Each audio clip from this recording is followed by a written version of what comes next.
As we wind down Chiefs News Daily ahead of the NFL Draft, we're going to bring you the latest headlines from Friday. Another Chiefs signee putting pen to paper, plus another prospect getting invited to an exclusive pro day with a four-time Super Bowl champ. So let's dive into all the latest headlines right now. What is up, Chiefs Kingdom? Happy Friday. I'm Hayley Lewis, and this is Chiefs News Daily. This is actually our last episode for a while. We're going to take a break ahead of the NFL Draft and, of course, those summer months during the offseason. So we're going to return somewhere in late July, but let's bring you all the headlines first from today. Give us a like and subscribe right here on the KCSN YouTube channel, and let's get into it. All right, it is time to rate the Chiefs' new draft hat. Is it a yay or is it a nay? Let us know in the comments below. Here is a look. This year's look is a black hat with a red rim, along with some gold detailing, of course, the Chiefs logo. I don't know what you guys think, but honestly, I really like this. I love it. I think it's way better than last year's, in my opinion. It is a whopping $41.99 on Fanatics.com. Don't know if I like the price tag, but I love this hat. The Chiefs also made it official with Nazeeh Johnson. Johnson was an exclusive rights free agent, or an ERFA, basically just a player with fewer than 3 accrued seasons and an expired contract. So if his original team offers him a 1-year contract at the league minimum based on his credited seasons, the player cannot negotiate with other teams. So Johnson, of course, signed. He was a 2022 7th-round pick. He appeared in 16 regular season games with Kansas City in 2024, logging 6 starts, totaling 56 tackles. 33 of those were actually solo, including 1 sack and 3 pass breakups. This is all according to CBS Sports. So his re-signing primes Johnson to reprise a familiar rotational role on defense, while also remaining a key contributor on special teams. All right, we also have another local pro day invite update. The Chiefs are going to host a local pro day. We talked about this a couple weeks ago, or earlier this week sometime. Basically, about 2 weeks from now, they're going to invite a bunch of kids from local colleges like Mizzou, KU, K-State, or players who are from actual Kansas City schools. It's an opportunity basically for those prospects to show off their skills in front of scouts and coaches. Now, according to Aaron Wilson, Oregon corner Dante Manning has been invited to the Chiefs' local prospect day per league source. At his pro day, he ran a 4.26 40-yard. He had a 39.5 vertical, 10.6 broad jump, and a 4.36 short shuttle. So the standout player also had an interception during the Big Ten championship against Penn State.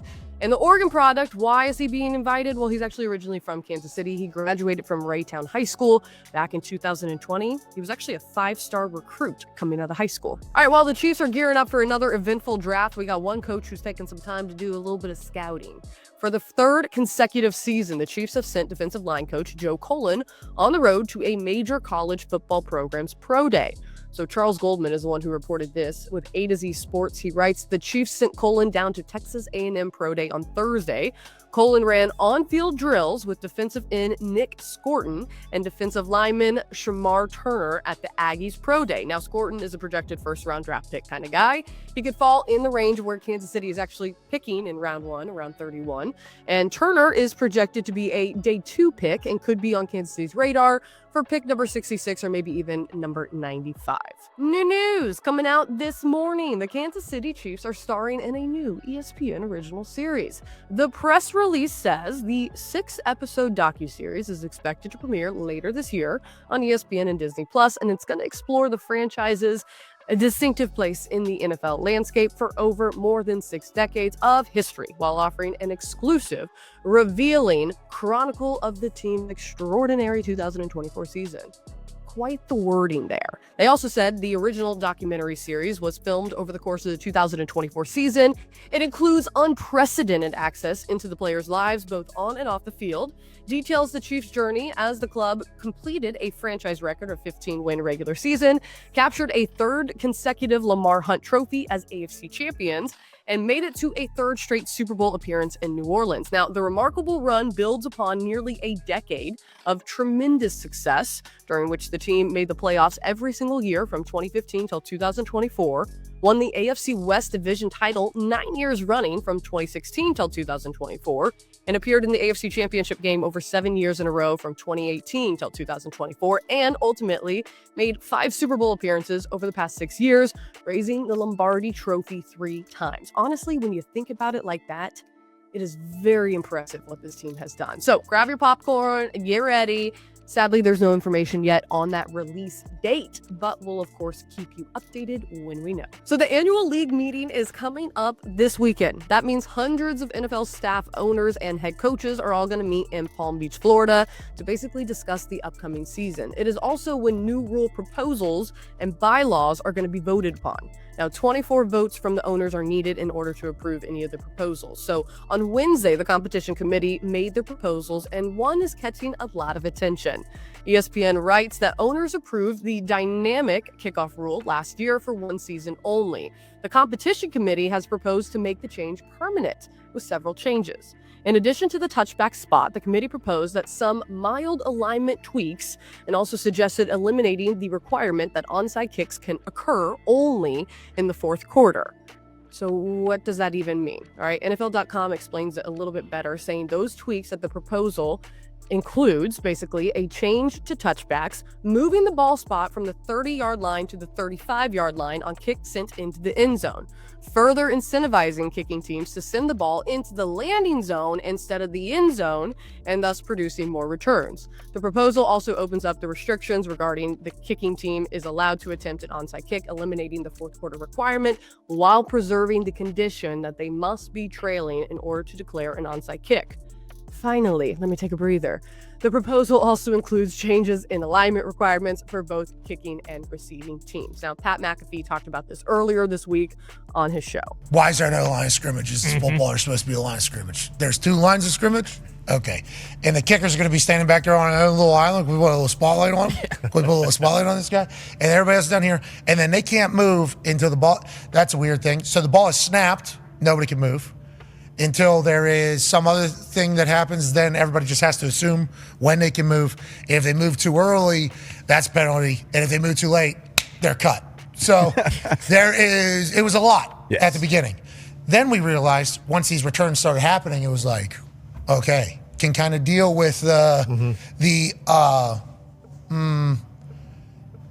awkward view. Yeah. I think that would be kind of an awkward kind of view to start, especially with what a kickoff has been for so long. And now they want to create more of that magic. They want to scare teams out of kicking more touchbacks. It was the original rule proposal. They put it in a little bit. Then they found out, okay, we do probably need to do that. I think that's going to be a thing. And I like those kickoffs. Turpin, I think, opened everybody's eyes for Dallas. Yeah. When the ball bobbled, he had a spin move and bang, bang, bang, he set a crib. And then there was some in the playoffs. It's like they're trying to get that back in the game. And if this is the way to do it and moving it to 35, I think we all think in the special teams world will definitely make more returnable balls. I like what they're doing, adding more explosive plays to the game. Yeah. Another proposal that came out from the competition committee outlines the desire to continue adding responsibilities to its replay assist program. So if this proposal passes, the flag can be picked up if clear and obvious video evidence exists in the following scenarios: defenseless player, face mask, horse collar, tripping and roughing/running into the kicker. There is still one more proposal. The last proposal by the competition committee is about allowing two players to be designated to return from the injured reserve if they are placed on the IR when rosters are reduced to 53, granting playoff teams 2 more returns from IR spots in the postseason and using point differential as the third tiebreaker on waiver claims. That's a lot. In addition to these proposals by the competition committee, there are also a few rule changes that we talked about from a few different clubs earlier, and then of course a couple of bylaw proposals that might be changed for the 2025 season. So make sure you stay tuned for more reports out of Florida this weekend, as all of these suggestions are going to be voted upon. The meeting runs from March 30th until April 1st. Let us know in the comments below if you want any of these proposals to pass. Alrighty, folks, that does it for another episode of Chiefs News Daily. We won't be back tomorrow because it's the weekend, so hope you enjoy it as well. Make sure you give us a like and subscribe right here on the KCSN YouTube channel. Enjoy the rest of your March. We'll see you later on this summer. Have a good one.